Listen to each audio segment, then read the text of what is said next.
Hey, y'all. It has been a minute, and it's great to see you. I have missed you terribly. So, thanks for being here on, well, I was going to say short notice, but essentially what amounts to no notice. If you haven't been here before, then it's very odd that you're here now, but I am the Great Baldini, and I'm very glad that you are here. If you are a friend of mine, then it's good to see you. And again, it's been a while. I have been away for some time, mostly trying to deal with a variety of issues, primarily dealing with a number of health issues. Well, there were a bunch of issues, right? But including health issues. And man, I don't know how much I want to get into it now because everything's a drag, right? Like, I don't know, and I don't want to be the turd, the punch bowl. I just wanted to come hang out with you guys, right? And say hi. So can we just not right now, and then we'll come back and deal with all that shit later? Is that okay? Because it's been a really difficult couple of weeks. I mean, I'll give you the bullet points, and then we'll not go any further, and then we'll come back. Okay? So, well, I'm sure Again, if you're in the true community, you know who Bob Nadell is. He passed away, and he is one of a number of folks who have left us far too soon, including, because I can see his face, Rob Skiba, right? God, Doc Michael, there's a whole bunch of them. Oh, fucking Mac Parhar. Oh, shoot, I swore. Oh, no, so we're not, okay. So, just people that we love. And it's so weird, right? I'm going to say weird with air quotes here right now.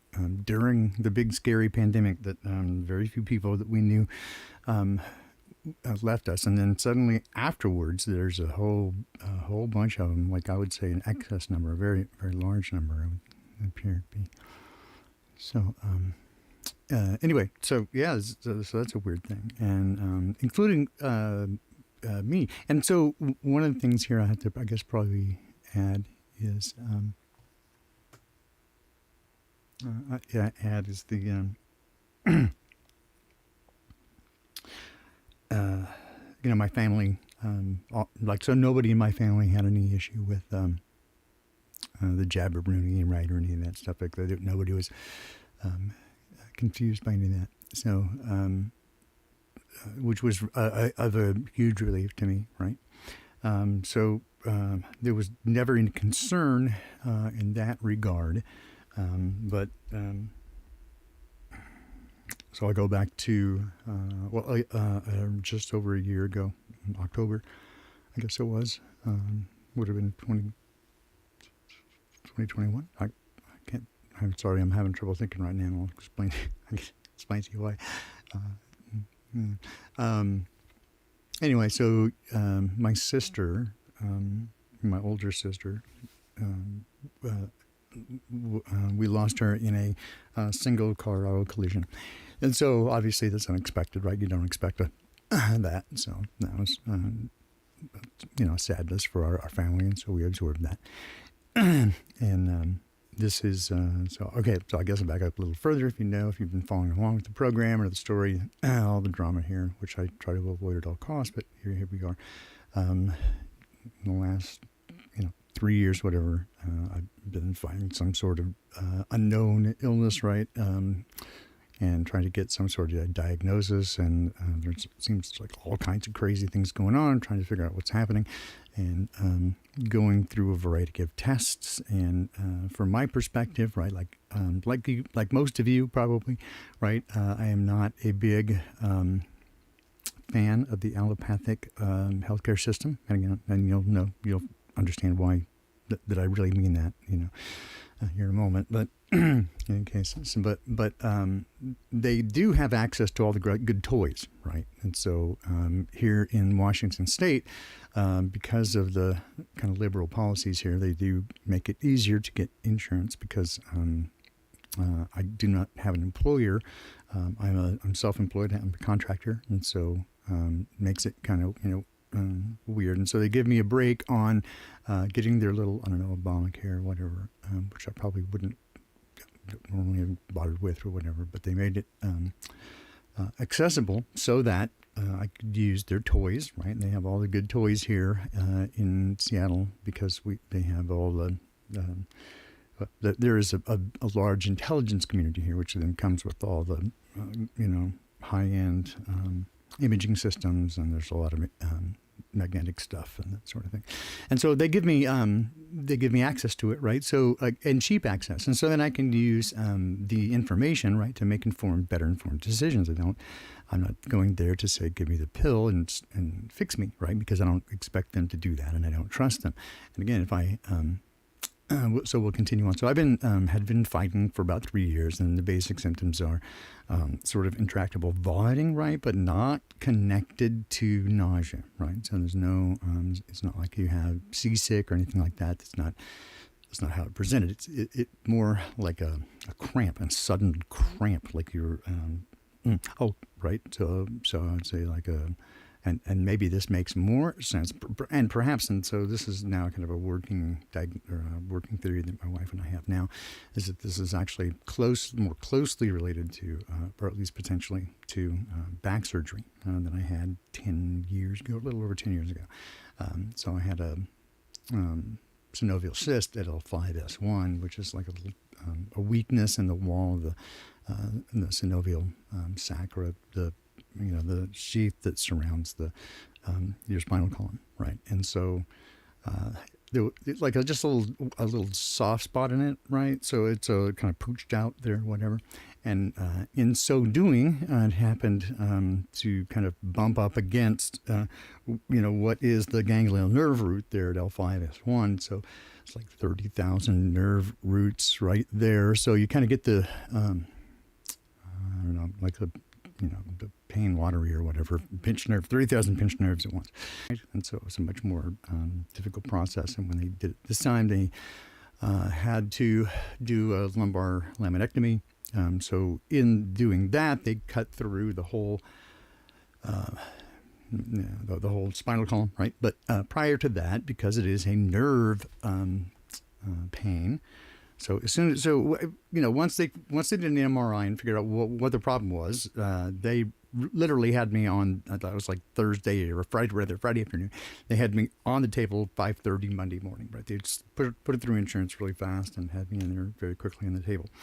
But prior to that, the pain, very intense pain, and at the time, as you recall, and it's still kind of the case, they were very cautious about giving opioids, right? They didn't want to give that out because the big, getting people addicted to it, blah, blah, as everybody knows, yada, yada, yada. And I hadn't really, frankly, had good interactions with, I didn't do well with opioids generally prior to that. So, but anyway, they did this thing on me, but they gave me gabapentin at the time. The only thing that they offered, rather than opioids, because they were cautious about it, was gabapentin or Neurontin, and they gave me just poop tons.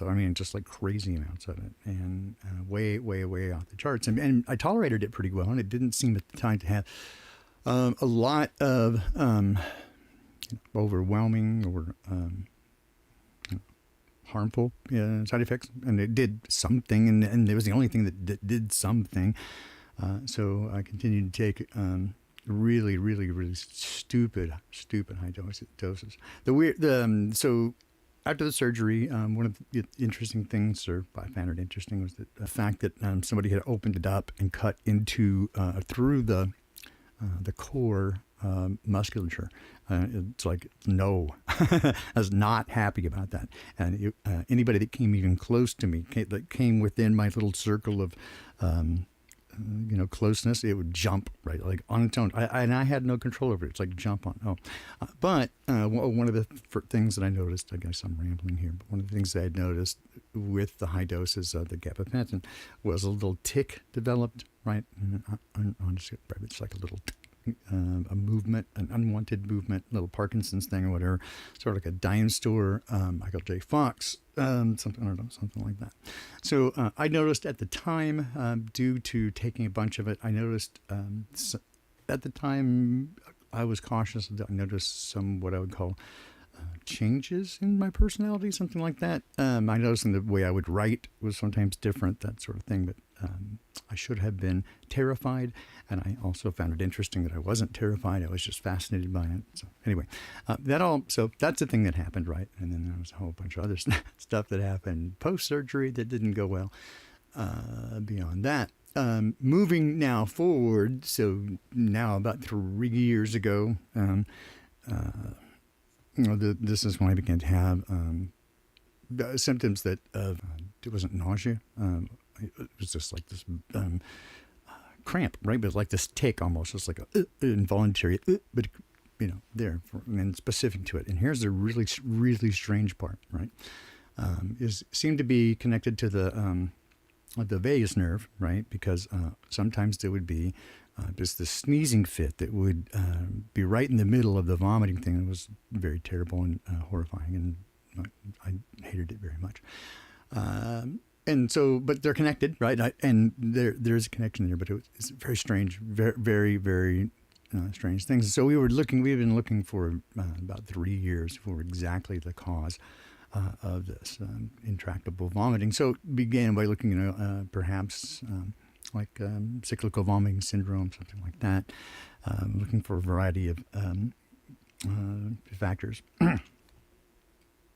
Ultimately, right, kind of in a place that we didn't expect to find, and what we have just sort of kind of landed on just recently in the last even few weeks, and again, interesting because just miraculously, and I thank Dad for this, but one of my close friends from the program here, David Best, very close friend from the UK, has this thing, which is myalgic encephalomyelitis, which is a big mouthful, ME, right? Like, so it's me, and I talked about this before, right?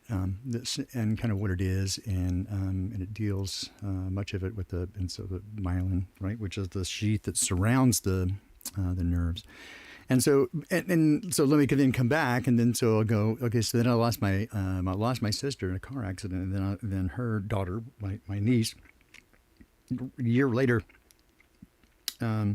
Right at the end of the year. So we got a call, or at least my would have been my sister's widower.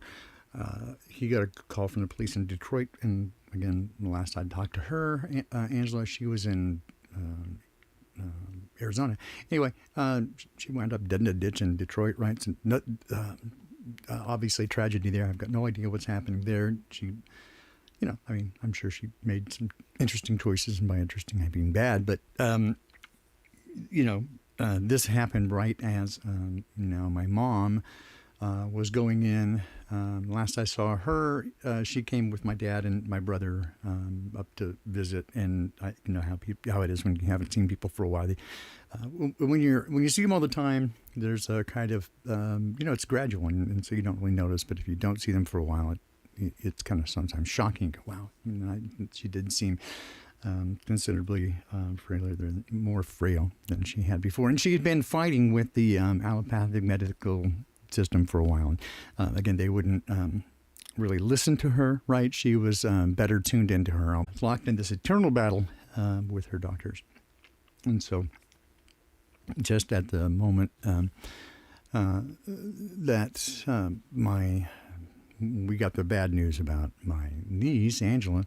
This is now just about 2 weeks post-surgery from my mom for what was supposed to have been a pretty minor surgery. And she just did not really bounce. She just didn't really respond well afterwards, and they were having trouble just keeping everything on the level. And so they ended up spending more time managing her pain than being able to mitigate whatever, and locate and mitigate the cause of whatever was preventing her from recovery. And so it became clear that she was going downhill pretty fast. And so now she and I are talking on the phone, and she's now well, she's still pretty lucid at the time, right? Although they were keeping her on pretty good painkillers, and she, but she was apologizing for the fact that she was probably going to die. She was going to pass away during a period like while I wasn't able to travel due to my illness, right? And so that's a guilt trip. I was like, "Oh, Mom, don't do that, right?" But she did, and of course, because Mom, and I love my mom dearly. Just adored her. But we also had a very complicated relationship, in which it wasn't always, great. And so, there's still lots of stuff going on there. But even without kind of going further beyond that, is so now, oh God, this, so right after her passing, then I have finally, again, and I've talked about it a couple of times, again, not something I was proud of, but I've always been transparent with you guys, so I don't know any other way to be. It's just how I am. I just, there's just no, it had become increasingly, again, problematic. A lot of teeth had broken. More and more of them were, cracking, and it was becoming really kind of problematic. And so we understood that I was going to have to, have them pretty much all taken out, and then, ideally get some implants. Probably start with some dentures, right, and then get some implants, and move along that way. And so, but this is, an area where I had been really ashamed of for a long period of time, right? I was embarrassed, and it's shameful, and I just, didn't feel good. I mean, it looked, you don't look good, right? So it's just a bad thing. And so I didn't much appreciate it. Anyway, so, all right, so we're getting here, and then, right. So I had realized that I was going to have this dental surgery, get all this stuff, all of them taken out, and for the implants, right? Then anyway, I previously, before, like, I don't know, 4 or 5 years ago, I'm looking at my wife over here. We realized how much it was going to cost. It's quite expensive, and that we were going to have to set money aside and try to do this. And so we'd saved enough money, and what they told us, right? Anyway, did the whole thing at the last minute. So I finally set it up, and we did that, and then realized that the place that I had previously talked to was like an all-in-one thing. So I had saved up what they told me, and it was appropriate for that, right? Then when I made the appointment, I got a periodontist and got that all hooked up, and then I go there, and it's all about what I thought I was gonna. Okay, cool. About the price is about right, and then he's just like, okay, so who's gonna do your denture, your pieces, your appliances, and I'm like, what? So now I find out that no, this is two different things. Like, oh crap! And so I tried to work that out. So I didn't know what else to do, and we haven't gone into debt for a long time. But we did. I had no choice but to borrow some money, and tried. We just did not have enough, right, to do that. But we did. I did get the. Get them all done. It was a immensely painful process, right? And so that was, oh God, what is it? 10 days ago? Last week, and then so Wednesday last week, I guess. What was it, last week? No, week before last. Anyway, so I did that, and boy, that was like super painful. All right, so then, and this is just coming into Easter, and so Easter Sunday, and then day after Easter Sunday, that Monday, like 5:00 in the morning, I woke in incredible pain at the trigeminal nerve on the left side, so right at the right along the jaw on the left side of the mandible, on the left, just shooting pain, just like and tingling, so nerve tingling, and weakness and tremors, all on the left side, and again, so like nerve weakness, and so I was going, what the hell? So I thought I was having a stroke. So I jumped in the shower, and that in some ways made it work worse because it really clearly defined that there was like a laser, just like a laser sharp edge between the sides, and there was weakness and tingling on both sides, but the left side was substantially worse, and still some soreness at that little spot right there where the trigeminal nerve kind of goes up, but connects to the mandibular on the left side. Anyway, so I was like, "Holy crap! I'm having a stroke!" Right? So, when getting TMI here, I have a standing order or where my primary care physician is around the corner. I have a lab. There's a lab there, and so I have a standing order for blood draw and UA, right, for labs. And so I was like, hey, I got a early morning brew of Baldini special, and so I'll just take that up there, and maybe I can get in and they'll see me. And so and that's never happened. It's about 10 days out usually to get at the best. And I went up there to drop it off, and the lab was closed. And so I was like, okay, well, that didn't work out. But what did happen was that my primary care physician, who is usually not there that time of day, was to have gone to an appointment, but the person had canceled. And so within 3 minutes of me getting there, I was in her office, and she was examining me. Right, so there's that, and then, but she suddenly, it shook me up because she was shook, because there was, again, weakness on the left side was very apparent, and so muscular weakness, especially in the face, and so and then the look on her face upset me, and so she said, okay, well, you want straight to the, I want us to get a CT scan, and so I was like, oh, do I go to the other place, the other lab? And she's like, no, because they won't read it until 2 or 3 days. So send you over to the emergency room. I said, okay, I'll drive over there. She goes, no, you won't. Right, we'll just call an ambulance. So they came over and got me, took me over, so. All right, so we get there, and it took like 2 hours for this. So if it had been an emergent situation, right, I would have died. Right, if it had been a brain bleed or whatever, it would have been, the whole thing would have been an exercise in futility anyway. It was ridiculous. But when I get there, the doctor is examining me after they do the CT scan, and he's kind of looking at all the stuff, and he's reading it. And so he sees there's nothing remarkable in terms of a bleed or anything like that, and some activity, some heightened activity, but it's not anything to write home about. I'm always thinking a lot of stuff. Anyway, so he's like, well, so let me ask you. He goes, have you been under a lot of stress? And I'm like, look at him like, yeah, sure. Where do you want me to start?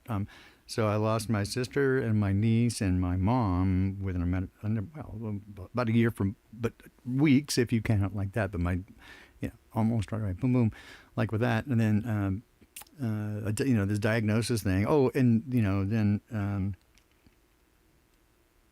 this and so, but anyway, so and then I had the teeth taken out, and with all this other stuff having happened because of the myalgic encephalomyelitis, it reduces my ability to produce much work. So I can do only about 3 or 4 hours a day.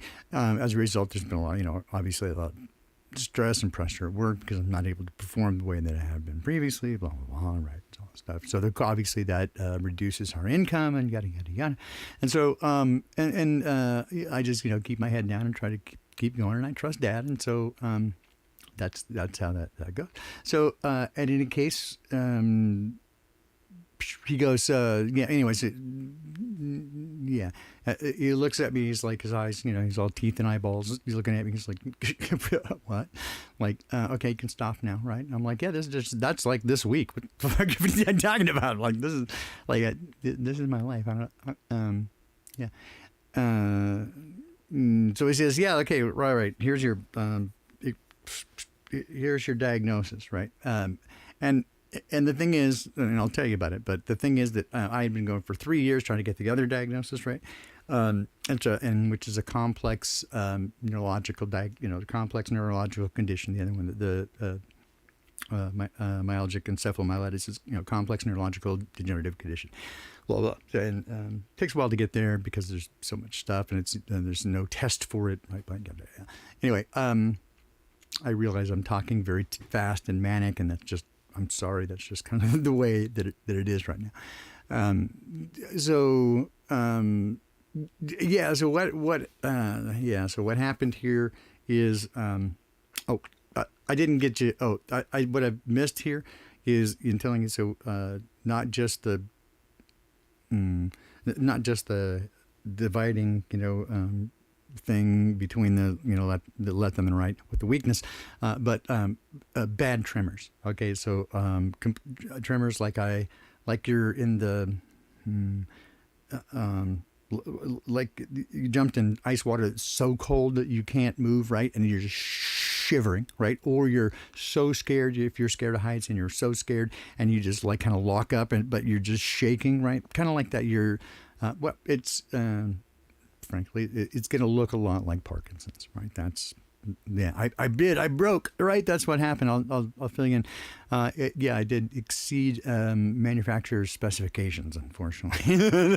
That's what happened. It's a drag, dude. It really is. It's a bummer. I mean, I guess, right? So, anyway, so what had happened, right, is that I had a seizure, right? So when I woke up and had a seizure, which pretty much shut me down, and it blew out the system.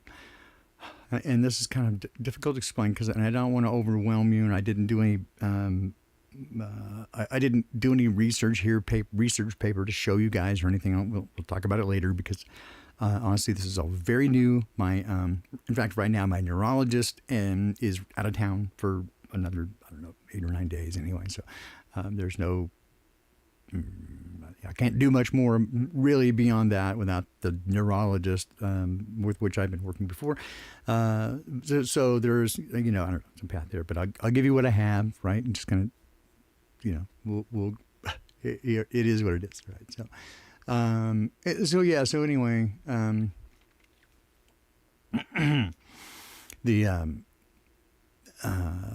it's a similar. Seemingly sort of related, right? Because it also relates to the myelin, which is the sheath that covers, that surrounds and protects your nerves, right? And so, but it's both of these are degenerative delamination, degenerative long-term progressive delamination issues, and so. Ultimately, sort of what's going to happen, right, is that it's sort of like crosstalk, I guess, if like digital system or audio system, if you have two signals too close together and they're not protected from each other, they're not well isolated from each other, right? Then they're going to interfere with each one. And so there's that, but this is again it's in the same system. But what happened here, and this is going to be called functional neurological disorder, and that is there is okay. So I think you guys, again, you're truthers. You love this sort of stuff, right? The science stuff.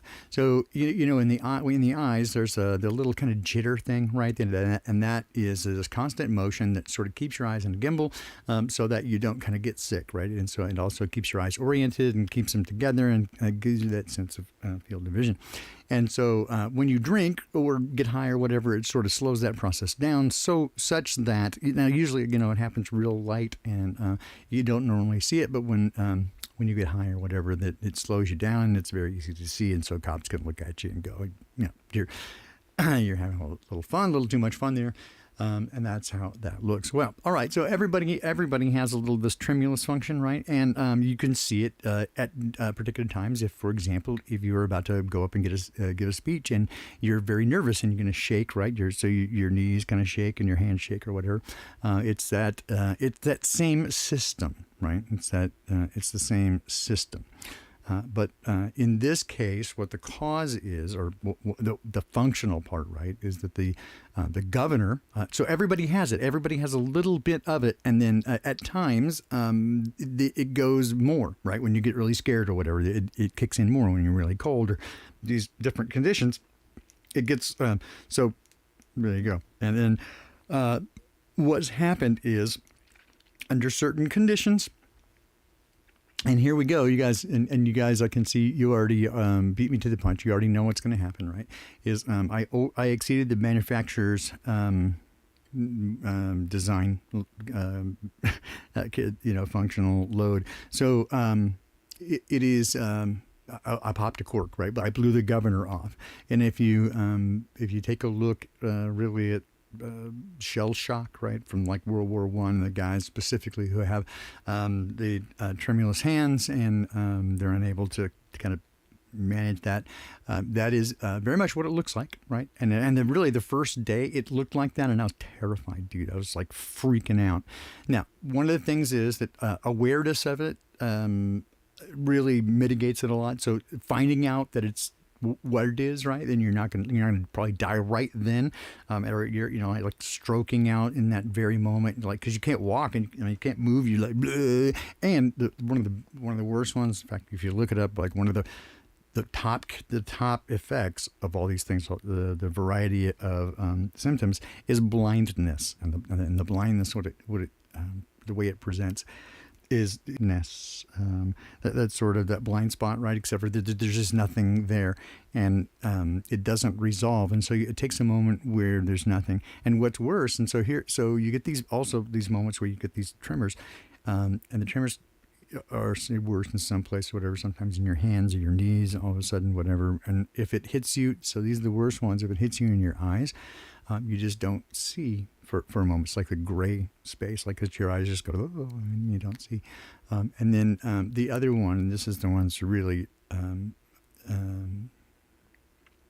this is the one that's much more of the difficult situation, right? Is that because it's neurological, right? And so it happens in your head, right? So you lose a thought, right? You just kind of go, and you kind of short circuit for a moment, and kind of goes like that. Now, and it's not particularly, I would say that right now it's not overwhelmingly painful. It's like it's uncomfortable. It feels like kind of like a real shock or whatever. But I do look sort of like a dime store Michael J. Fox. I can plot a scatter chart really really quickly and effectively right now. So there's that. So we got that going, which is nice. And in any case, but again, so no, don't know much, but the early just kind of doing some quick research, blah blah, and kind of what's happening here. So the unfortunate thing here with the two degenerative myelin degenerative myelin sheath degenerative things. It's like, man, okay, so just and again, so I like look at stuff because you do, and you don't want to go look at Dr. Google, right? Because that's just it's life expectancy or whatever, and it's everything from 18 months to the same, like you're just not going to do anything to you, right? But and then the other interesting thing too is the way it's described. Is that because it's it's a neurological disorder, and the way that it presents is the functional neurological disorder, right? Is it essentially has to do with again the overload of the neurological system, right? Creating a feedback a loop that can't get out of it. It gets busted, and the motor cortex, right? So that's in the brain, right? And then then you'll see some of the Dr. Google sites, basically go, yeah, so it's a mental illness. And it's like, what? no, it's a the motor cortex of the brain. It's not mental illness. It's a neurological order that's in the brain. Oh dear. So yeah, people. Wow. So I don't even know what to make of that. So groovy.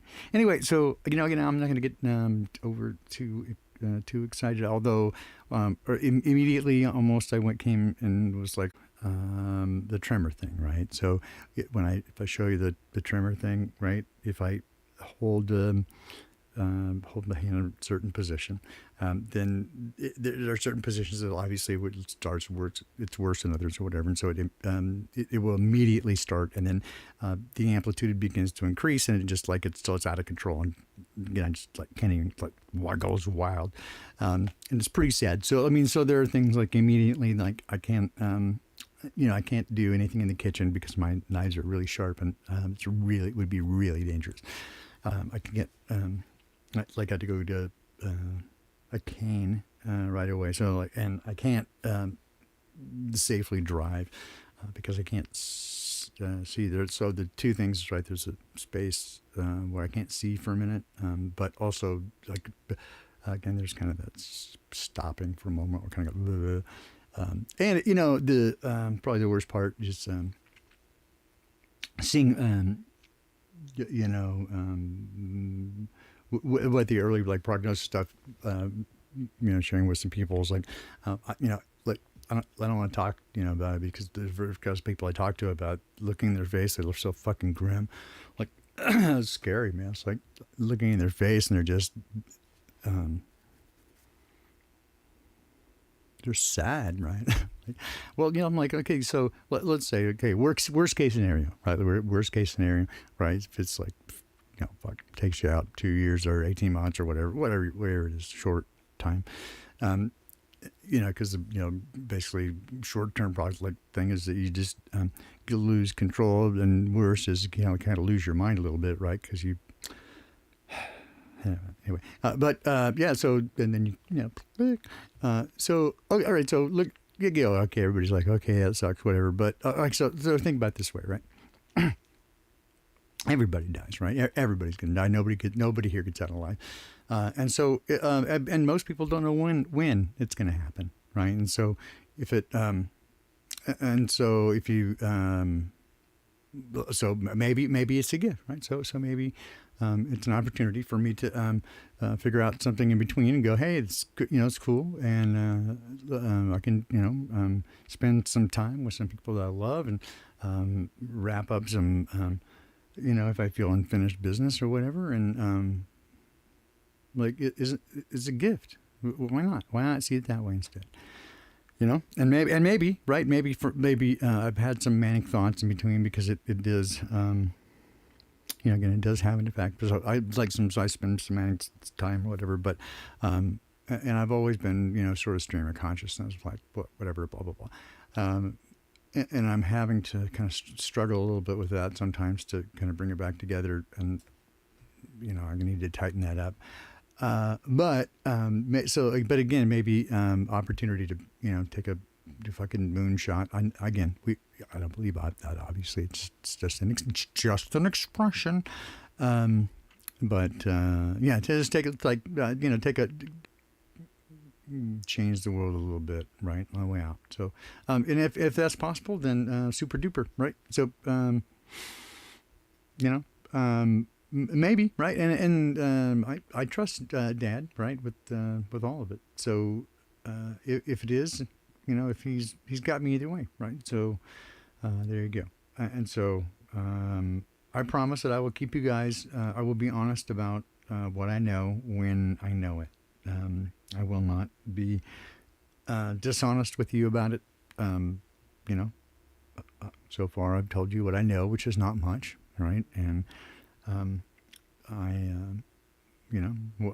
here I'd give you so here's I've had all of my all of my teeth removed, so I got that going, which is nice, and wearing like their emergent dentures or whatever, so that's good. So I look a little bit trailer park, but all right, it is what it is, and it's better than it was. So it's that. So we got that going, which is nice, but it does, it absolutely changes the way that I talk. It's very difficult. It's very difficult to swallow and to pronounce anything properly.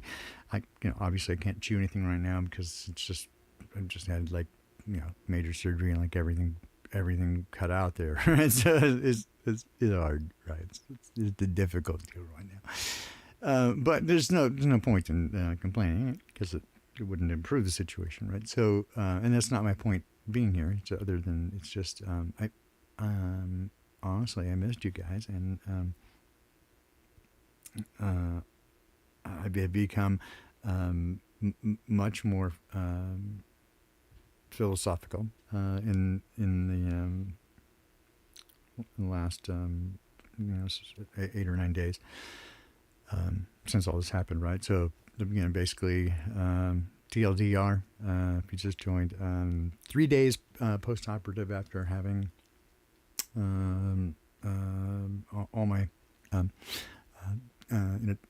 dental surgery, basically oral surgery. Had all my had a periodontalist take all my teeth out. Then 3 days post-op, right at the trigeminal nerve, had a seizure, and then they sent me to the emergency room. And I mean, see, right now you can probably still hear it, and this is what's difficult for me, and so I'm not on camera right now, right? Because again, I'm kind of shaking and stuff. It's difficult to speak and swallow and stuff. But I'm sure you can hear the moments in between where I kind of stop for a moment, and it's kind of just like a little tick, right? It's like a little spot, a little tremor, and I was talking to Jenny and Dave, and they're pretty much the only people I've been talking to for a while, because they're the only ones who really put up with me, right? Because I've been just hiding out, and they just they put up with me, right? So, but again, looking at them was so grim that it's terrifying. So, so I didn't want to do that, but I missed you guys, right? So forgive me for not forgive me for not reading chat. Really, I think I saw Gillette in there. Go by there, and I love you, Gillette. And so yeah, I don't know what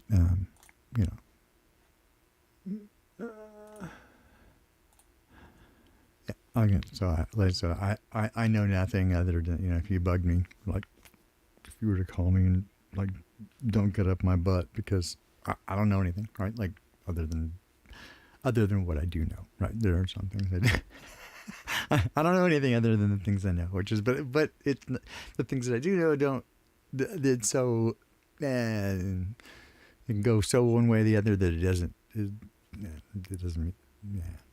There's no outcome, right? You can't do anything with the data, so it's just like whatever. We'll figure it out. We'll talk later. But I promise you that I'll be honest with you, and we'll do that. But I do have some ideas, right? So like maybe it's for the for maybe Dad has a plan. So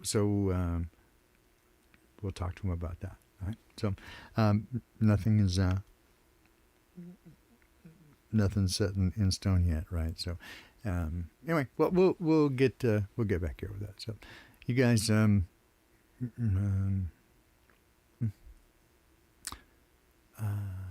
say good night, and then I'll let you know when I'll come back later, and maybe you have something in mind, right?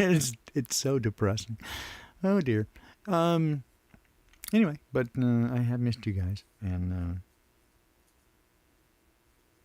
we'll see you again soon. Or not. Yeah, I don't know.